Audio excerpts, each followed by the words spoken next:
안녕하세요. 반갑습니다. 숭실사이버대학교 교수 이우선입니다.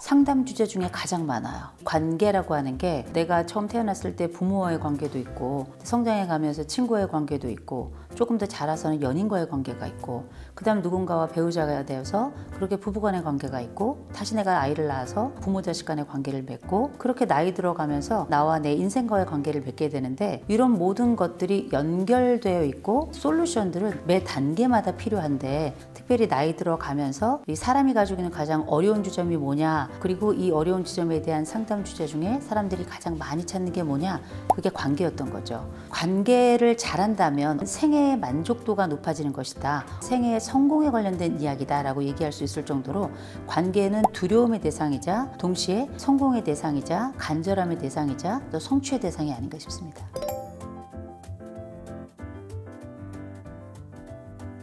요새 쇼펜하우어 얘기 많이 나오죠. 쇼펜하우어 진짜 훌륭한 학자라고 생각하고요. 이분 책 저 다 읽었거든요. 정말 이분이 그래 사람 소용없고 사랑 부질없다 이렇게 얘기를 하긴 합니다만, 이건 그때의 이야기예요. 우리가 60 얼마 안 되게 살고 죽는 그런 시대에 쇼펜하우어 선생의 이야기가 굉장히 적절할 수 있었지만, 지금은 100세를 넘어서 100 플러스 알파 시대고요. 우리가 언제 죽을지 모르니까 흔히 농담 삼아 재수 없으면 200살 산다 이런 얘기를 하잖아요. 그런 시점에 아이들 다 키우고 나서, 그리고 내가 인생에서 했던 일의 성취를 제외하고 나서 나머지 시간은 무엇으로 보내는가, 나 혼자 계속 화면 쳐다보고 TV 쳐다보고 취미생활하는 것도 하루 이틀이거든요. 결국은 살아가면서 우리는 누군가와 지속적으로 살아가며 묶여 있을 때 삶의 기쁨과 또 존재감을 경험하게 돼요.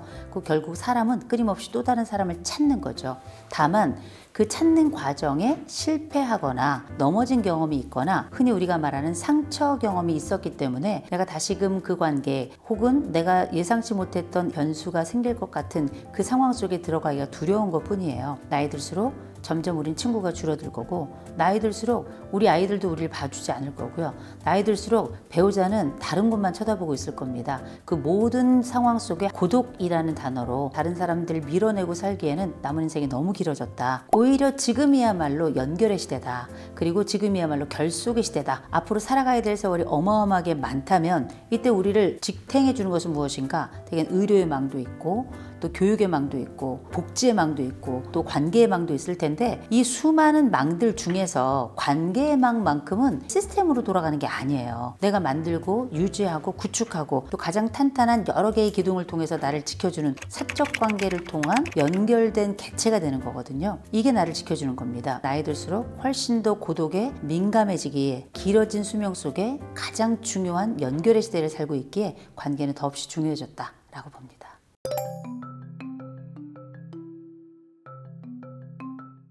이게 우리가 옷을 입는 거하고 되게 비슷해요. 우리가 어렸을 때는 부모님이 입혀준 옷을 입고요. 그 다음 조금 성장해서는 학교에 가서 똑같은 교복을 입고, 또 조금 더 성장해서는 유행을 따라서 다른 사람들이 입는 것과 비슷한 옷을 입거나 비슷한 화장을 하거나 비슷한 헤어스타일을 하고요. 조금 성장하고 나면 나이 먹은 사람의 옷을 입어야 돼요. 가만 생각해 보잖아요. 나는 언제 내 옷을 입나?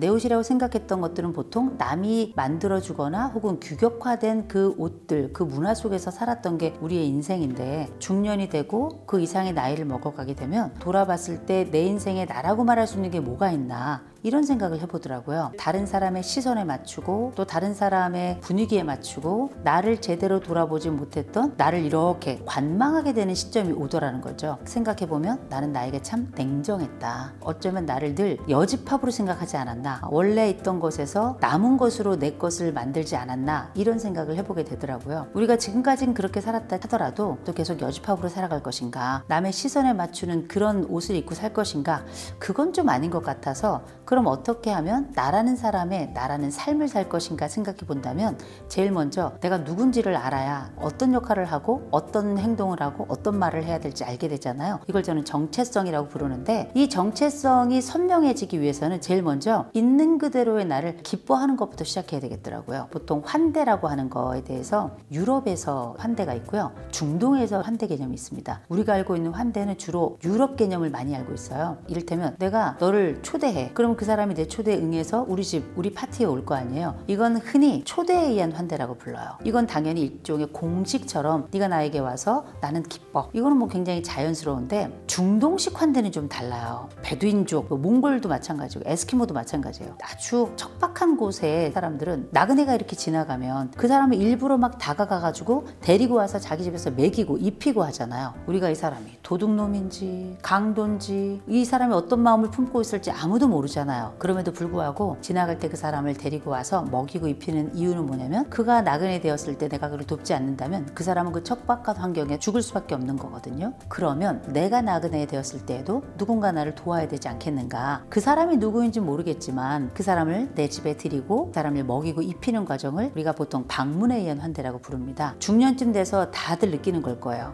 내 자신은 나에게는 늘 객이었어요. 남에게 맞추느라 다른 사람이 내 주인이 되고 내 자신은 실제 남의 객이었던 경험들이 굉장히 많을 텐데 그 객이 나에게는 기쁨의 객인지 아니면 불편한 객인지 알 수 없어요. 그러거나 말거나 이제 내 문 앞에 서 있는 내 자신을 한번 맞아들여 보자. 그리고 그를 먹이고 재우고 좀 입히고 그를 좀 사랑하고 좀 알아주고 그의 얘기를 좀 들어주고 이런 과정을 좀 가져봐야 되지 않겠는가. 이게 바로 기본적으로 우리가 알고 있는 알지 못하는 나를 맞아들이는 그 과정 환대다 라고 말씀을 드린 겁니다.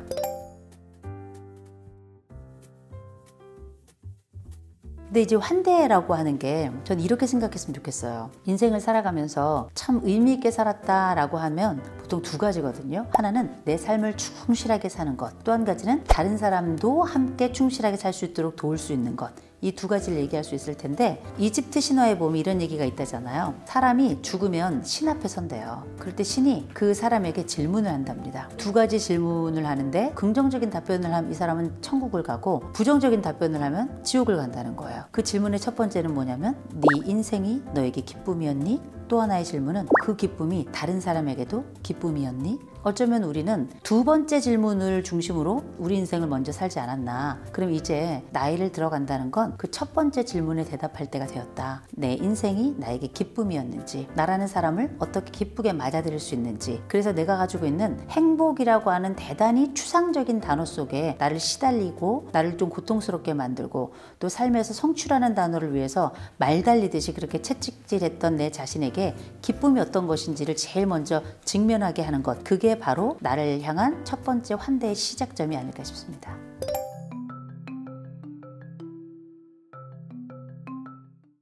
가족에게 함부로 하는 집들 진짜 많죠. 아주 나쁜 거예요. 그런데 모두가 그렇게 해요. 다른 사람에게보다 훨씬 더 가족에게는 함부로 합니다. 이걸 우리가 일상적 공격성이라고 부르는데 말 그대로 일상적으로 이 사람은 공격해도 되고 공격을 또 하는 거예요. 그럼 왜 굳이 가족들에게만 이럴까? 생각보다 그 이유는 간단합니다. 가족은 내일도 있거든요. 모레도 있고 언제든 화해하거나 용서하거나 돌이킬 만한 시공간이 있을 거라고 생각하는 거예요. 가족이 함께 살아가면서 늘 상수라고 생각하는 거거든요. 근데 생각해보면 가족이 정말 상수인가? 아니거든요. 아이들은 성장해요. 변수예요. 배우자도 변심합니다. 변수예요. 나도 아파져요. 다 변수예요. 특별히 가족 관계에서 외부의 문제가 발생하거나 성격 간의 갈등이나 돈 문제나 여러 가지 문제가 발생하잖아요. 이런 것들이 다 변수일 뿐만 아니라 때로는 돌이킬 수 없는 결과까지도 가기도 하거든요. 그럼에도 불구하고 우린 가족이잖아. 혈연으로 묶여있기도 하고 때로는 우리가 무촌이라고 부르는 법적 관계로 묶여있기 때문에 이건 함부로 회파되거나 혹은 끌어질 수 없을 거라고 생각하는 이런 안심의 공간이라고 봐서 그래요. 이 가족에게는 쉽게 용서가 될 것이다. 혹은 뭐 어떻게 할 건데 그렇다고 뭐 호적 파냐? 이렇게 생각하니까 흔히 말하는 일상적 공격성이 더 자주 생겨나고 더 빨리 생겨날 수 있는 거거든요. 그래서 우리가 흔히 가족이 왜 가족이냐? 가면 갈수록 족쇄라서 가족이다. 태어나 보니까 이부모고 태어나 보니까 내 형제가 있고 내가 태어나 보니까 집안 살림이 뭐 이 정도밖에 안 되는 거예요. 거기다가 우리가 심리학에는 분화도라는 말이 있단 말이에요. 분화도는 어떤 문제가 터졌을 때 그냥 막 감정적으로 다툼만 하는 집안이 있고 이걸 합리적으로 또 이성적으로 또 상대방을 배려해 가면서 이 문제를 어떻게 풀까를 고민하는 가족들이 있는데 이런 후자에 해당하는 사람들은 분화도가 높은 거고 감정적으로만 처리하는 사람들은 분화도가 낮은 건데 이런 분화도가 높은 가족들은 놀랍게 부모가 분화도가 높으면 아이들도 분화도가 높아요. 가족의 평균값이 바로 그 가족 전체의 분화도라고 보시면 됩니다. 개인 분화도와 가족 분화도는 다 연결이 돼 있는 건데 하필 태어나 봤는데 분화도가 아주 바닥까지 떨어져 있는 가족을 만났는데 그거 어떡하겠어요. 운도 더럽게 없지. 그러나 분명한 건 이 가족들이 가지고 있는 일상적 공격성도 변화할 수 있어요. 일상적 공격성이라고 말하지만 내가 이 공격을 한다는 건 공격을 하지 않을 수도 있다는 거예요. 사람은 늘 선택할 수 있고, 특별히 내가 만나고 있는 또 같이 살아가고 있는 이 가족들은 한 사람만 분화도가 높아져도 다른 가족들도 분화도가 높아질 수 있어요. 가족의 평균값이 높아지니까. 그래서 우리가 흔히 가족 치료라고 하는 건 전 가족이 다 오지 않더라도 한 사람만 와도 그 가족 치료가 시작이 가능한 거예요. 가장 간절하면서도 가장 피곤하고 가장 절실하면서도 가장 짜증나는 존재가 바로 가족이잖아요. 우리 가족은 형편없다, 혹은 우리 가족은 뭐 좋다, 이렇게만 설명을 하지만 가족은 동사입니다. 늘 변하고요. 누구 한 사람의 변화만 시작이 되어도 변화할 수 있는 가족이라는 그런 믿음을 좀 가지고 있었으면 좋겠어요. 다만 그 시간이 오래 걸릴 수밖에 없는 게 관계가 화석처럼 쌓여 있고 복합적으로 다른 형태를 가지고 쌓여 있기 때문에 그게 쉽지 않은 거예요. 그러나 우리 가족은 지금까지 변화해 왔고, 나쁜 변화를 할 수도 있지만 그 역의 이야기는 좋은 변화를 할 수도 있다라는 생각을 좀 했으면 좋겠습니다.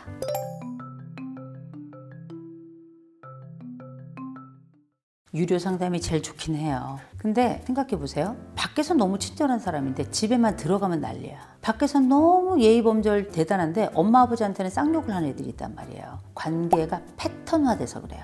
이 사람에게는 이렇게도 되는 거예요. 그리고 그 전부터 작고 크게 그런 관계들이 이미 있었고, 그게 세월을 지나가면서 더 다져지고 단단해지고 추가가 되면서 이게 하나의 큰 틀이 돼버린 거거든요. 이런 거를 관계 방식이라고 부르잖아요. 근데 관계 방식은 외부에 나갔을 때 잘하는 사람은 내부에서도 잘할 수 있는 사람이에요. 또 내부에서 잘하는 사람은 밖에 나가서도 또 잘할 수 있는 사람이고요. 역으로 밖에서 공격적인 사람은 안에서도 공격적일 수 있어요. 안에서 공격적인 사람은 바깥에서도 언제든 공격성을 발휘할 수 있는 거거든요. 사람들은 다 누울 자리 보고 다리를 뻗어요. 나에 대해서 함부로 하지 못하고 끊어내지 못하고 어쩔 수 없이 나를 수용할 수밖에 없는 사람들에 대해서는 좀 함부로 하는 거거든요. 그렇게 가족이 때로는 감정적으로 관계 패턴이 만들어져서 엄마한테는 늘 짜증을 내고 아버지한테는 늘 욕을 하고, 이런 패턴이 만들어질 수도 있고, 변화의 가능성이 늘 있다고 말씀드렸잖아요. 감정을 표현할 때 되게 패턴이 만들어진 관계 속에서는 내가 감정을 흔히 말하는 I 메시지, 나 전달법, 이런 걸로 설명을 하고, 어머니가 그렇게 말씀하시니 제 마음이 아픕니다,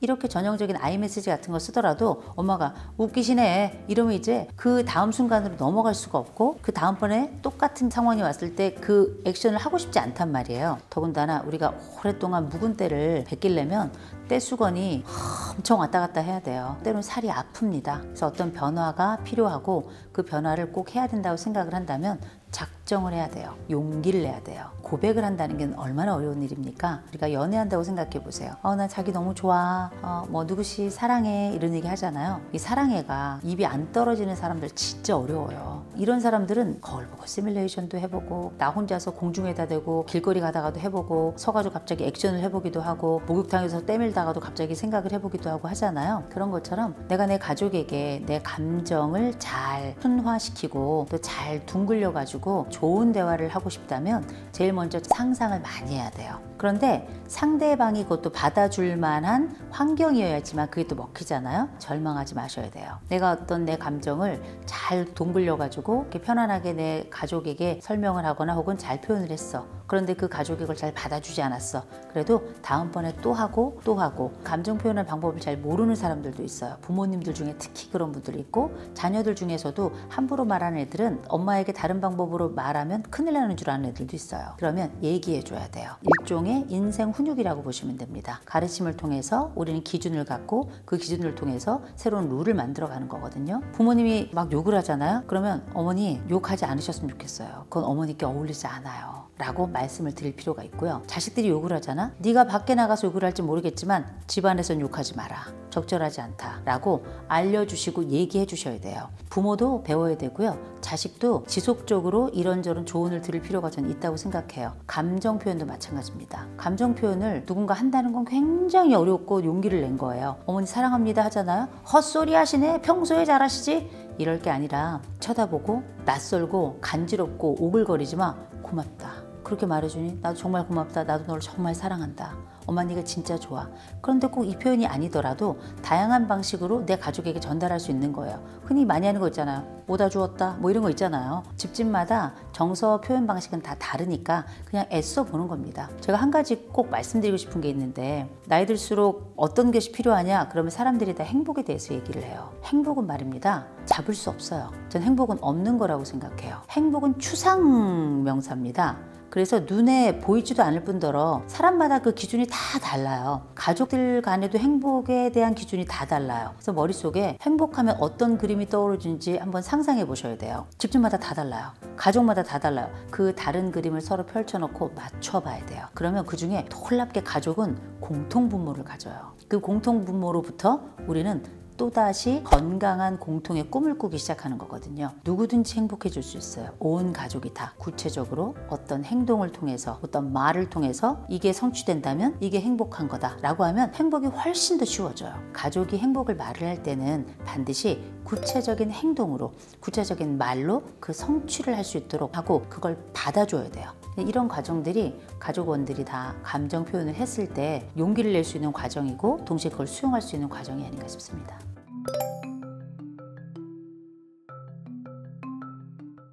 안 싸우는 부부는 없어요. 힘차게 싸우는 부부가 있는 반면에 조금 더 우아하게 싸우는 부부, 자주 싸우는 부부가 있는 반면에 조금 덜 싸우는 부부가 있을 뿐이에요. 다만 분명한 건 자주 싸우는 부부들은 행복하지 않아요. 그건 확실해요. 덜 싸우는 부부는 그래도 불행에 대해서 많이 말하진 않아요. 다만 덜 싸우는 부부들 중에는 냉랭한 부부들이 좀 있죠. 냉랭한 부부들은 차갑게 싸워요. 그리고 대차게 싸우는 부부들은 뜨겁게 싸웁니다. 재밌는 건 젊었을 때 냉랭한 부부는 나이 들어도 냉랭해요. 젊었을 때 대차게 싸우는 부부는 나이 들어도 사지를 다 동원해서 싸워요. 관계 패턴이라는 건 싸움 패턴하고도 그대로 연결이 되거든요. 부부들마다 극으로 가는 순간이 와요. 어떤 데는 괜찮은데 이 사람을 완전히 극까지 몰아가는 그 부부 싸움을 만드는 몇 가지 요소들이 있는데요. 이런 것들을 좀 조심하면 부부는 훨씬 더 안정적으로 가겠죠. 제일 먼저는 지금 싸움의 주제는 이 자리에서만 한 개를 두어야 돼요. 이걸 here and now라고 부를게요. 지금 할 말만 해야지 옛날에 말이야, 당신 집안이 말이야, 이런 식으로 다툼의 주제가 됐던 것에서 사실 이건 논외의 이야기예요. 두 번째로는 싫은 싸움 중에 하나가 뭐냐면 욕하는 싸움, 그 다음에 조롱하는 싸움, 그 다음에 주먹 싸움. 이 세 가지가 최악의 싸움이거든요. 조롱하는 건 정말 이 사람을 바닥까지 끌어내립니다. 그래서 상대방이 약을 올려서 최종적으로는 그 사람의 자기 존재를 잊어버리게 만들어요. 욕이 나오고 거기에서 때로는 폭력이 난무하기도 하거든요. 다른 말로 하자면 놀리거나 무시한다라고 얘기를 해야 될 거예요. 이 무시하는 사람들은 그 사람의 존재를 갈아버리는 거예요. 무시라고 하는 건 그 사람이 일군 업적을 무시할 수도 있고요. 그의 존재, 곧 그 사람이 가지고 태어나서 성장하는 그 가족들을 무시하는 경우도 있고요. 또 이 사람이 지금까지 해왔던 것뿐만 아니라 앞으로의 미래에 대해서도 완전히 무시하는 경우도 있죠. 그의 과거와 그의 현재와 그의 미래를 다 무시하는 이런 무시의 방법은 그의 존재를 다 없애는 과정이기 때문에 저는 대단히 부적절하다. 그리고 사람을 가장 분노하게 하는 게 바로 이 무시라고 생각하시면 됩니다. 조롱도 거기에 준한다고 봐야 되겠죠. 또 한 가지 우리가 생각해야 될 게 욕하는 싸움의 방식이에요. 욕하는 싸움의 방식은 정말 최악입니다. 요즘은 이상할 정도로 욕을 많이 해요. 뭐 숫자 들어가는 욕은 기본이고 뭐 시비간지가 다 나옵니다. 개소, 말량, 소닭 다 나와요. 그러나 욕은 욕하는 사람도 그 존재가 되지만 욕을 듣는 사람도 그 많은 그 동물들이 되는 거거든요. 적어도 누군가와 함께 살아갈 동안에 우리가 싸우는 이 과정은 이혼을 향하는 게 우리의 목적이 아니라 어떤 문제를 풀어가고자 하는 게 우리의 다툼의 목적이기 때문에 상대방의 존재를 동물로 만들어버리는 건 동물과 살고 있는 그 사람 역시 동물이라는 걸 알려주는 거잖아요. 욕하는 싸움 정말 정지해야 되고요. 마지막으로 이 다툼을 할 동안에 폭력을 사용하는 분들이 많이 계신데 요새는 드라마 영향을 너무 많이 봐가지고요. 20대, 30대 결혼한 부부들만 뺨을 때리는 게 아니고요. 50대, 60대, 70대 부부들도 싸울 때 그렇게 뺨을 때려요. 한때 김치 싸대기가 유행이었죠. 뭐 시금치가 됐건 뭐건 그렇게 던지는 게 유행이었고요. 문화적 영향을 그렇게 많이 받긴 하는 건데 나이가 들고 고기를 많이 먹어서 그런 건지 칼로리 높은 걸 많이 먹어서 그런 건지 탄산음료를 많이 먹어서 그런 건지 모르겠지만 나이 들어서도 주먹 싸움을 하는 부부들이 많이 있거든요. 저는 이거 정말 끔찍한 일이라고 생각합니다.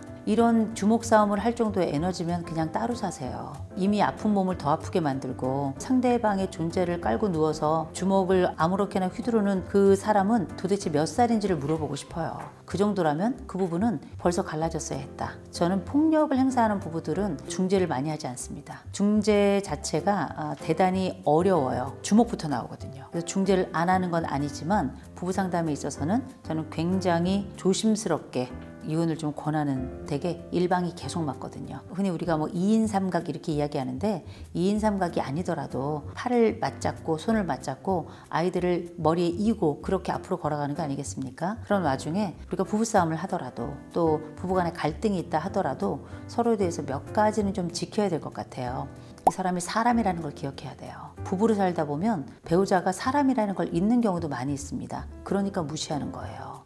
그러니까 주먹을 날리는 거예요. 마치 무생물인 것처럼. 배우자가 사람이라는 걸 기억하는 거 굉장히 중요하고, 두 번째로는 남편이나 아내나 다 꽃 같다고 생각해요. 꽃은 물 주고 화병에 이렇게 담아야 이 꽃이 생생하고 아름답고 그 존재를 빛내거든요. 마치 그냥 들풀 갈아엎듯이 이렇게 상대방을 함부로 대하면 그 들풀 갈아엎듯이 갈리는 그 사람의 심정은 뭐겠습니까? 저는 이런 말씀 드려요. 예뻐해라. 그 존재를. 예쁘다고 말해줘라. 그 존재는 태어날 때도 예뻤고요. 신이 그를 예쁘게 만들었고요. 우리가 결혼을 하면서 재창조된다고 저는 생각해요. 배우자를 통해서 다시 한번 태어나는 거거든요. 그 사람을 그렇게 낳은 거예요. 배우자가. 그걸 생각한다면 나는 내 배우자를 어떻게 낳았나 한번 생각해 보시면 우리가 가지고 있는 부부싸움의 과정도 또 부부 삶에서 내가 어떤 걸 해야 될지도 아마 조금 더 선명해지지 않을까 싶습니다.